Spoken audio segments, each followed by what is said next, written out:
우리 시간 말씀의 제목 한 번 더 선포합니다. 시작. 은총을 받은 자의 사명. 다윗이 동서남북의 포진에 있는 적들을 모두 정복하자 다윗의 왕국은 통일한국 이후 가장 안정되었습니다. 적들이 다 정리가 된 거예요. 그 결과 다윗의 왕국은 태평 성대를 누렸습니다. 바로 그때 다윗은 사울의 자손 중에 남은 자를 찾았습니다. 다윗이 과거에 요나단과 맺은 그 언약 때문에 그의 자손을 찾아 은총을 베풀기 위해서입니다. 자, 1절이요. 시작. 다윗이 이르되 사울의 집에 아직도 남은 사람이 있느냐? 내가 요나단으로 말미암아 그 사람에게 은총을 베풀리라 하니라. 다윗이 요나단의 도움을 받아 사울이 쳐놓은 죽음의 덫을 피한 적이 있었습니다. 다윗은 이 은혜를 기억하고 있습니다. 그 과정에서 다윗과 요나단이 맺은 언약이 있었습니다. 자, 우리 그 부분 보실까요? 사무엘상 20장 14절 말씀. 시작. 너는 내가 사는 날 동안에 여호와의 인자하심을 내게 베풀어서 나를 죽지 않게 할 뿐 아니라 여호와께서 너 다윗의 대적들을 지면에서 다 끊어 버리신 때에도 너는 내 인자함을 내 집에서 영원히 끊어 버리지 말라 하고 이에 요나단이 다윗의 집과 언약하기를 여호와께서는 다윗의 대적들을 치실지어다 하니라. 비록 사울에게 쫓기는 도망자 신세지만 다윗이 왕이 될 것을 확신했습니다. 그래서 다윗이 왕이 되었을 때에 자신의 자손들을 지켜달라고 부탁했습니다. 다윗이 이제 평강을 누리고 있을 때 그 약속을 기억하고 사울의 집에 남은 자를 찾았습니다. 다윗이 사울의 집의 종이었던 시바라는 자를 통해, 좀 이름이 그렇죠? 시바예요. 시바라는 자를 통해 사울의 집에 남은 자를 찾고 있습니다. 자, 3절 말씀이요. 시작. 왕이 이르되 사울의 집에 아직도 남은 사람이 없느냐? 내가 그 사람에게 하나님의 은총을 베풀고자 하노라 하니, 다윗이 하나님의 은총을 베푸고 싶다고 말한 것은요, 그 마음의 출발이 하나님이기 때문입니다. 다윗은 지금까지 자신에게 베풀어 준 하나님의 은혜에 감사하고 있습니다. 그 마음에 아직 하나님의 은혜가 꿈틀꿈틀 살아 있습니다. 그래서 다윗이 다른 사람에게 하나님의 은총을 베풀고 싶은 것입니다. 내 마음에 하나님의 은혜가 살아 있어야 나도 누군가에게 그 은혜를 전하고 싶은 그 마음이 생기는 것입니다. 자, 세상 모든 권력은 왕조가 바뀔 때마다 직전 왕족의 자손들을 모두 멸절시킵니다. 장차 반역의 씨앗이 될 수 있는 위험 요소를 완전히 제거하기 위해서입니다. 세상 이치를 보면 마땅히 죽어야 될 자에게 다윗이 은총을 베풀려고 합니다. 다윗의 왕에 대해 하나님이 영원히 지켜주신다고 약속했습니다. 자, 우리 사무엘하 7장 15절 말씀이요. 시작. 내가 네 앞에서 물러나게 한 사울에게서 내 은총을 빼앗은 것처럼 그에게서 빼앗지는 아니하리라. 내 집과 내 나라가 내 앞에서 영원히 보존되고 네 왕위가 영원히 견고하리라 하셨다 하라. 이 말씀은 나단 선지자를 통해 다윗에게 주신 약속입니다. 다윗은 철저히 하나님을 신뢰하기에 사울처럼 왕권을 빼앗길까 두려워할 것이 전혀 없습니다. 하나님이 지켜주신다고 약속했습니다. 만일 우리가 내 것을 지키고 내 것을 챙기려는 그 마음이 크면 어떻게 될까요? 내 것을 챙기려는 그 마음이 너무 크면 우리가 하나님의 은총을 베풀지 못합니다. 내 것만 생각하기 때문에. 또한 만일 내 삶을 책임져 주신 하나님을 신뢰하지 못하면 어떻게 될까요? 받은 은혜조차 나누지 못합니다. 내 것이 있는데도 이걸 나누지를 못하는 거예요. 내 걸 챙겨야 되기 때문에. 하나님이 책임져 주실 것을 믿지 못하니까 내 것에만 집착하게 됩니다. 진실로 하나님의 은총을 베푸는 삶을 살기 원할 때 가장 걸림돌이 되는 것이 있습니다. 무엇일까요? 마음의 인색함입니다. 마음의 인색함을 극복하지 못하면 결코 하나님의 사랑을 실천할 수 없습니다. 내가 없어서 부족해서 나누지 못하는 게 아니에요. 인색해서 나누지 못하는 거예요. 마음이 인색해서. 마음의 인색함은요, 하나님의 은총을 베푸는데, 하나님의 은총을 나누는데 가장 큰 적입니다. 심지어 내가 하나님의 큰 은혜를 입었다고 고백하는 사람들조차 마음의 인색함을 뛰어넘지 못합니다. 하나님의 큰 은혜를 제가 받았습니다. 이렇게 고백은 하는데 하나님의 은혜를 나누지는 못해요. 마음의 인색함 때문에. 내가 능히 선을 베풀 수 있는 능력이 있지만 마음의 인색함 때문에 실천하지 못합니다. 그래서 성경은요, 사람이 선을 행할 줄 알고도 행하지 아니하면 죄라고 말씀합니다. 자, 야고보서 4장 17절이요. 시작. 그러므로 사람이 선을 행할 줄 알고도 행하지 아니하면 죄니라. 마땅히 행해야 되는 하나님의 선을 베풀지 않는 것도 죄라는 말씀입니다. 선을 행하지 않는 것이 죄래요. 마땅히 행할 줄 알고도 행하지 아니하면. 도움이 필요한 분들에게 하나님의 은총을 베푸는 것이 마땅하다는 것입니다. 다윗이 은총을 베풀기 위해 사울의 집에 남은 자를 찾자 시바가 말합니다. 자, 3절 말씀이요. 시작. 시바가 왕께 아뢰되 요나단의 아들 하나가 있는데 다리 저는 자니이다 아니라 왕이 그에게 말하되 그가 어디 있느냐 하니 시바가 왕께 아뢰되 로드발 암미엘의 아들 미갈의 집에 있나이다 하니라. 마길의 집에 있나이다 하니라. 다윗 왕이 사람을 보내어 로드발 암미엘의 아들 마길의 집에서 그를 데려오니 사울의 손자 요나단의 아들 무비보셋이 다윗에게 나와 그 앞에 엎드려 절하매 다윗이 이르되 무비보셋이여 하니 그가 이르기를 보소서 당신의 종이니이다. 드디어 다윗이 요나단의 아들 무비보셋을 만났습니다. 다윗이 하나님의 은총을 베풀기 위해 무비보셋을 찾았지만 정작 그는 그 사실을 전혀 모른 채 다윗 앞에 와 있습니다. 은총을 베풀려고 다윗이 찾았는데 무비보셋은 지금 두려움 가운데 와 있는 거예요. 사울이 죽은 이후에 무비보셋은 마치 없는 사람처럼 지냈을 것입니다. 자신의 존재가 발각되면 죽임을 당할 거라고 생각했기 때문입니다. 다윗 앞에 와 있는 무비보셋은 최후의 상황까지 각오했을 것입니다. 자신의 인생이 다 끝났다고 생각했을지도 모릅니다. 그러나 다윗은 친절하게 그의 이름을 불러주었습니다. 무비보셋이여, 무비보셋아. 지금 다윗이 무비보셋의 이름을 부른 것은 친근감을 표현하는 거예요. 왕이 이름을 부른 것은 친근감을 표현하는 것입니다.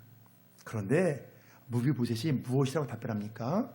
보소서 당신의 종이니이다. 이 말을 통해 그가 두려움에 가득 차 있다는 것을 알 수 있습니다.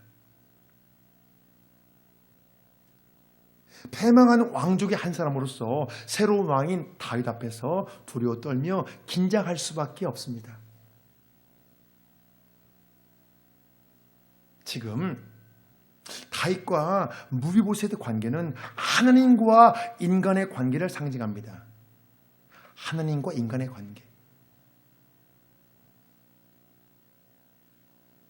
이 세상의 왕이신 하나님이 은총 받을 자를 찾아 나서는 것입니다. 은총 받을 자.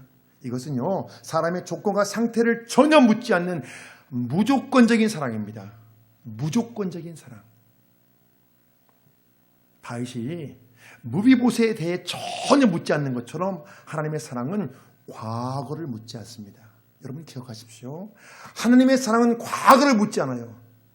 네가 내 앞에 오기 전까지 어떻게 하고 지냈느냐, 네가 무엇을 하고 지냈느냐, 하나님은 그것을 전혀 묻지 않습니다.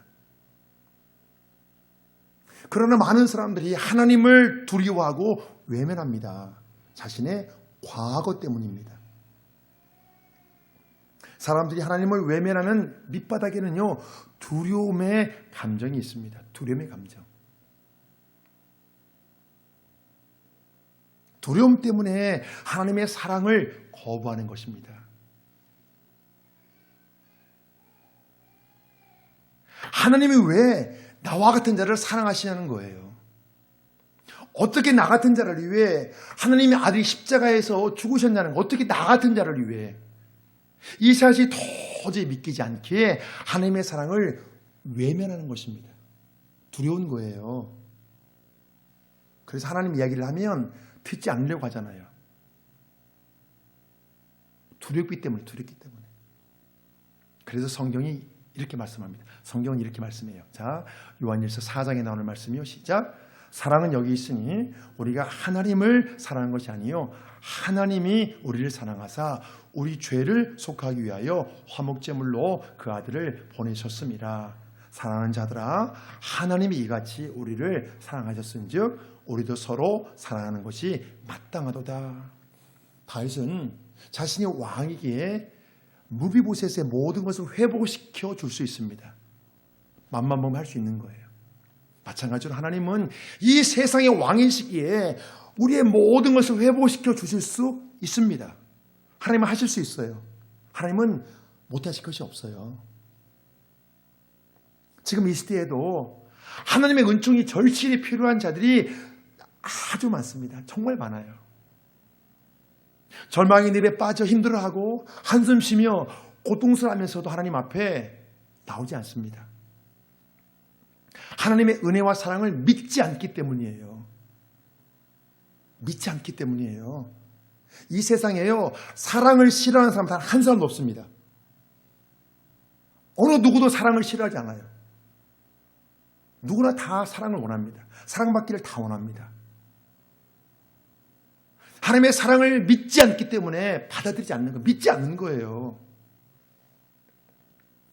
그래서 우리가 몸으로 하나님의 사랑을 보여주고 하나님의 은총을 베풀어야 되는 이유가 바로 이것입니다. 이 세상이 하나님의 사랑을 믿지 않기 때문이에요. 세상 사람들이 하나님의 사랑을 믿지 않기 때문이에요. 그래서 성경에서 그토록 사랑의 실천을 강조하는 것입니다. 우리가 베푸는 그 사랑을 통해 비로소 사람들이 하나님의 사랑을 조금 느낄 수 있습니다. 다윗이 무비보셋에게 다정하게 말합니다. 자, 7절 말씀이요. 시작. 다윗이 그에게 이르되 무서워하지 말라. 내가 반드시 네 아버지 요나단으로 말미암아 네게 은총을 베풀리라. 내가 내 할아버지 사울의 모든 밭을 다 내게 돌어주겠고 또 너는 항상 내 상에서 떡을 먹을지니라 하니, 사실 세상의 관리를 보면 무비보셋은 살아남을 수 없습니다. 죽임을 당하는 것이 그의 운명이에요. 죽는 것이 운명이에요. 사람들은요, 다윗이 절대 권력을 소유했기에 자비를 베풀 수 있다고 생각할 수 있습니다. 그러나 다윗은 사울에게 쫓기는 도망자 신세 때도 자비를 베풀었습니다. 자신을 쫓아온 사울왕을 2번씩이나 죽을 기회가 있었지만 사울에게 자비를 베풀었어요. 그냥 살려줬어요. 그냥 보내주었습니다. 자기 맘만 먹으면 사울의 목을 벨 수 있었지만, 다윗은 절대 약자인 상태에서도 절대 강자인 사울왕에게 자비를 실천했습니다. 사람들은요, 내가 약자인데 어떻게 자비를 베풀 수 있냐고, 내가 가장 약자인데 어떻게 자비를 베풀 수 있냐고 그렇게 반문할지도 모릅니다. 또 한편으로 내 형편이 조금 더 나아지면 사랑과 자비를 실천하겠다고 다짐할 수 있습니다. 내가 좀 더 나아지면, 형편이 좀 더 나아지면, 내가 아직은 마음의 여유가 없는데 내가 좀 더 형편이 나아지면, 마음의 여유가 생기면 사랑과 자비를 실천하겠다고 말할 수도 있습니다. 그러나 우리가 마음만 먹으면 곧바로 자비를 실천할 수 있습니다. 이건 마음 먹기 달려있는 거예요. 내가 할 수 있는 작은 것부터 당장 시작하면 됩니다. 심지어 우리 집 앞에 휴지 몇 개만 주어도 자비를 실천하는 거예요. 사랑을 실천하는 거예요. 이웃에게. 할 수 있잖아요. 마음만 먹으면. 오늘 당장 할 수 있습니다. 우리가 같은 통로 분들에게 내가 먼저 인사만 하는 거, 그게 자비를 실천하는 거예요. 그냥 불편하고 귀찮아서 고개 돌릴 수도 있지만 내가 먼저 그냥 인사하는 거예요. 안녕하세요. 새로운 분이 보이면 새로 오셨나 봐요. 그렇게 말 한마디 건드는 게 자비를 실천하는 거예요. 맘먹으면 할 수 있잖아요. 우리가 귀찮아서 않거든요. 우리가 맘먹으면 당장 실천할 수 있는 하나님의 사랑이 많이 있습니다. 이 사회가 조금 더 나아지려면 더 많은 하나님의 사람들이 자비를 실천해야 돼요. 과연 누가 하나님의 자비를 실천할 수 있습니까? 누가 하나님의 자비를 실천할까요? 하나님의 사랑과 자비를 먼저 경험한 우리가 행해야 됩니다. 세상 사람들 어떻게 해요? 하나님의 자비를 모르는데 우리가 해야죠. 우리는 할 수 있는 하나님의 자비도 하지 않으면서 이 사회가 어쩌다고, 이 사회가 문제라고 우리는 그렇게 탄식만 합니다. 자, 다윗이 사울의 모든 밭을 다시 돌려주겠다는 것과 함께 항상 같이 식사할 것을 무비보셋에게 약속합니다. 절대 권력을 소유한 다윗 왕과 함께 식사를 한다는 것은 대단한 영광입니다. 이것은 무비보셋을 마치 자신의 친아들처럼 대하겠다는 마음의 표시입니다. 사실 지금까지 무비보셋은 전혀 소망이 없이 살아왔습니다. 버려진 인생처럼 살았어요. 자신이 태어났던 그 날을 원망했을지도 모릅니다. 발각되면 죽을 수도 있기 때문에 조용히 숨어 지냈습니다. 두 다리가 불편해요. 두 다리가 불편한 몸의 장애로 그의 삶은 더 고단했을 거예요. 몸에 장애가 있으면 굉장히 불편하거든요. 사실 무비보셋과 우리가 서로 닮은 점이 있습니다. 다윗이 무비보셋을 자신의 식탁으로 초대한 것은요, 고단한 인생을 부르시는 주님의 초청과도 같습니다. 그래서 주님이 이렇게 말씀했습니다. 자, 마태복음 11장 28절의 시작. 수고하고 무거운 짐진 자들아 다 내게로 오라. 내가 너희를 쉬게 하리라. 무비보셋을 향한 다윗의 부르심은 마치 고단한 인생들을 향한 하나님의 부르심과 같습니다. 하나님의 부르심, 고단한 인생들.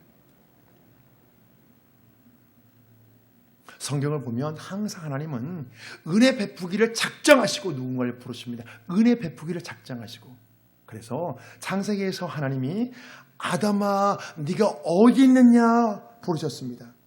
아담아 네가 어디 있느냐. 아담아 네가 어디 있느냐. 이 부르심은 범죄한 아담에게 회개할 기회를 주시기 위해서입니다. 아담아 네가 어디 있느냐. 네가 지금 무엇을 하고 있느냐.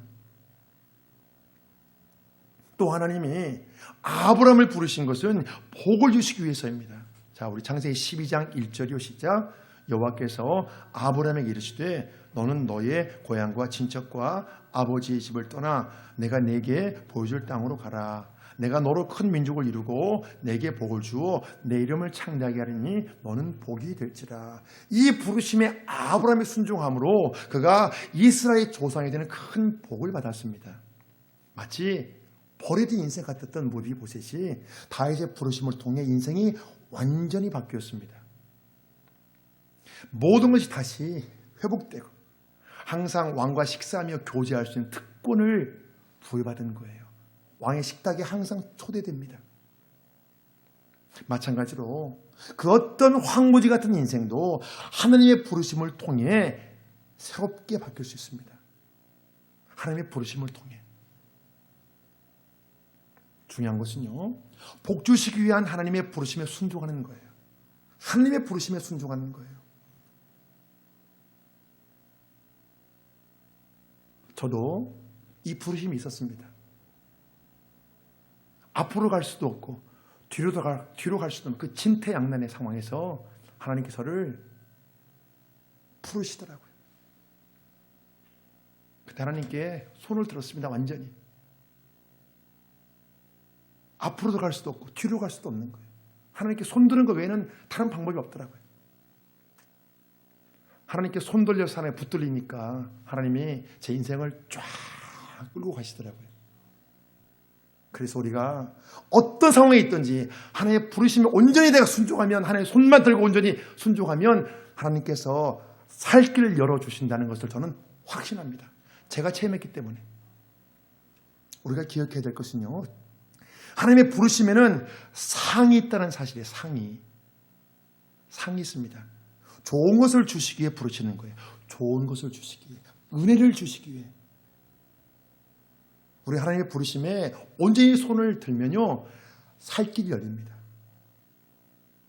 하나님은 살 길을 준비해 놓으시고 우리를 부르시거든요.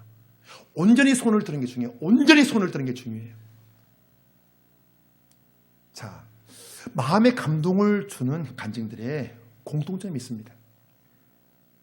인생의 특별한 전곡점이 존재한다는 거예요. 특별한 변곡점. 터닝 포인트가 있다는 거예요. 변곡점. 뭔가 이렇게 딱 변하는 지점이 있다는 거예요.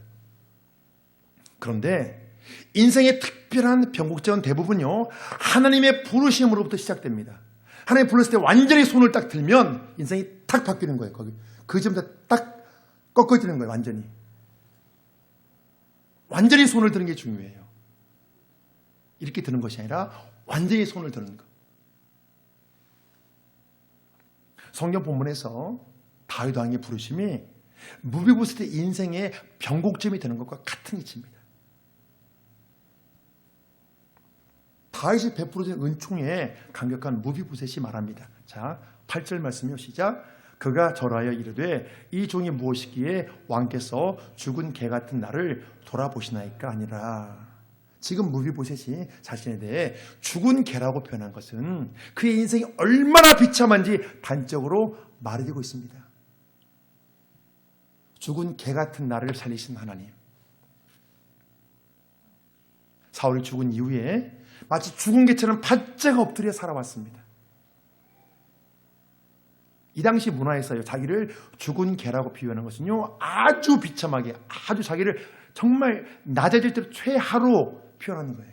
그보다 더 비참한 존재가 없을 때 죽은 개 같은 나라고 표현합니다. 이 당시 문화에서. 그렇게 무비보셋이 살아왔다는 거예요. 그동안. 다윗이 이제 무비보셋의 상속권을 회복시켜주고 왕의 식탁에 초대하는 것은요, 마치 양자로 받아준 것 같아요. 상속권을 회복시켜주고 왕의 식탁에 초대했어요. 양자로 받아준 것 같습니다. 무비보셋은 자신이 죽임을 당할지도 모른다는 두려움 가운데 다윗 앞에 엎드렸습니다. 그런데 다윗 왕이 자신을 마치 친아들처럼 대해주겠다고 말했습니다. 양자로 받아주니까 친아들처럼. 다윗의 그 약속에 무비보셋이 감격하게 답변합니다. 이 종이 무엇이기에 죽은 개 같은 나를 돌아보시나이까. 죽은 개 같은 나를 돌봐줍니까? 이렇게. 전혀 자격이 없는 자신에게 다윗 왕이 크신 은총을 베풀어 준다는 고백입니다. 사랑하는 여러분, 굉장히 중요한 부분이에요. 이것이요. 이 고백이 성경 본문의 이 상황처럼 구원받은 자는요, 자기 인식이 필요합니다. 자기 인식. 죽은 개 같은 나를 하나님이 다시 살려주셨다는 감사의 고백이 여러분 귀합니다. 죽은 개 같은 나를 하나님 다시 살려주셨습니다. 우리가 하나님의 자녀가 되어 왕의 식탁에 초대받은 신분이 되었지만 과거에는 하나님과 원수된 자였습니다. 사랑하는 여러분, 그걸 잊으시면 안 돼요. 내 육신의 생각대로만 살아왔기 때문이에요. 우리가 신분이 과거에 우리가 원수됐다니까요. 하나님과 원수된 자였어 우리가요. 여러분, 그걸 잊으시면 안 돼요. 그래서 성경은 이렇게 말씀합니다. 로마서 8장 7절이요. 시작. 육신의 생각은 하나님과 원수가 되나니 이는 하나님의 법에 굴복하지 아니할 뿐 아니라 할 수도 없음이라. 성경은요, 육신의 생각은 하나님과 원수가 된다고 말씀합니다. 우리가 하나님을 바르게 믿기 전까지는 오직 자신의 육신의 생각대로만 살아갑니다. 바로 이 모습이 하나님과 원수된 상태예요. 우리가 하나님의 원수처럼 살아왔어요. 참 감사한 것은요, 이와 같이 하나님과 원수된 자를 위해, 하나님과 원수된 자를 위해 우리 예수님이 십자가에 못 박히셨다는 것입니다. 그래서 성경은 말씀합니다. 자, 로마서 5장 10절이요. 시작. 곧 우리가 원수 되었을 때에 그의 아들의 죽으심으로 말미암아 하나님과 화목하게 되었은즉 화목하게 된 자로서는 더욱 그의 살아나심으로 말미암아 구원을 받을 것이니라.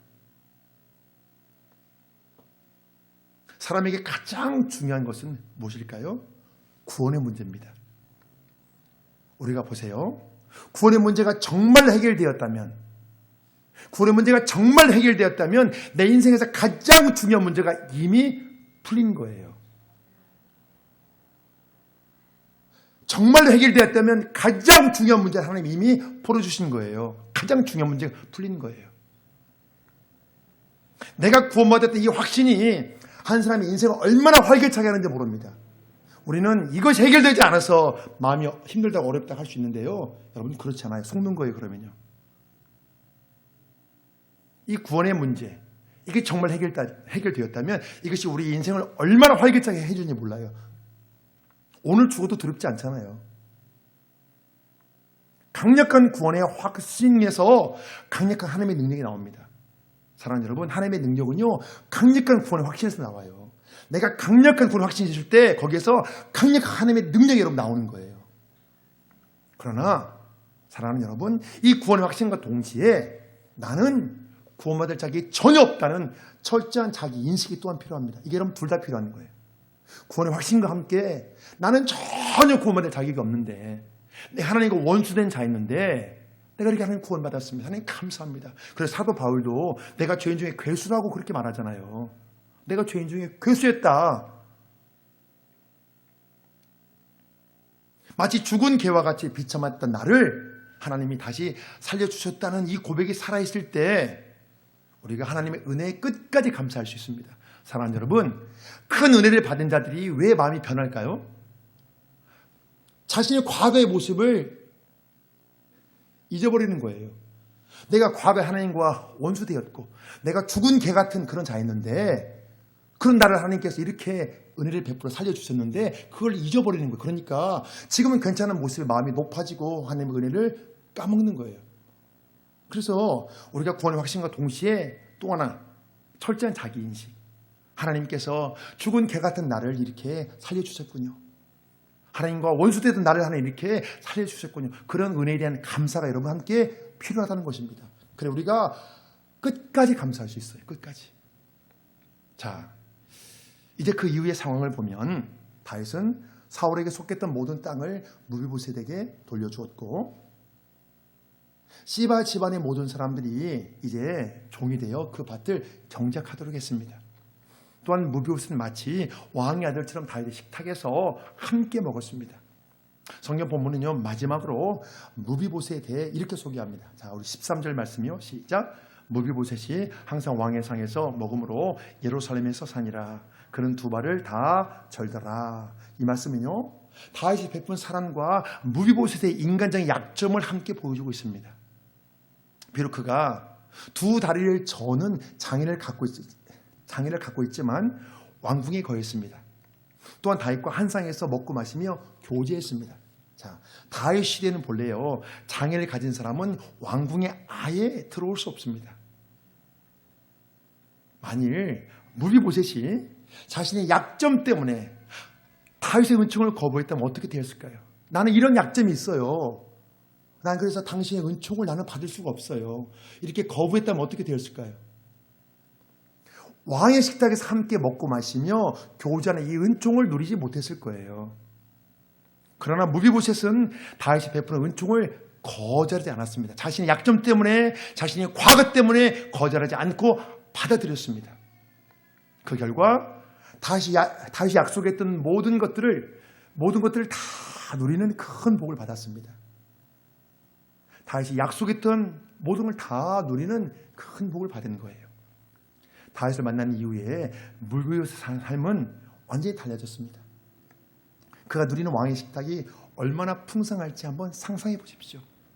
무비보셋이 다윗 왕과 함께 누리는 그 왕의 식탁이 얼마나 풍성할지 한번 상상해 보십시오.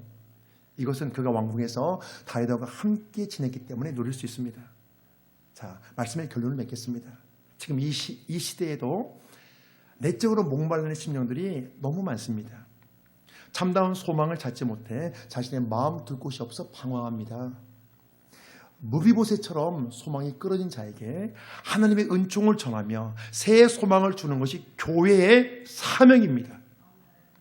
교회는요, 이 세상을 향해 하나님의 은총을 전하기 위해 존재하는 거예요. 여러분 잘 기억하십시오.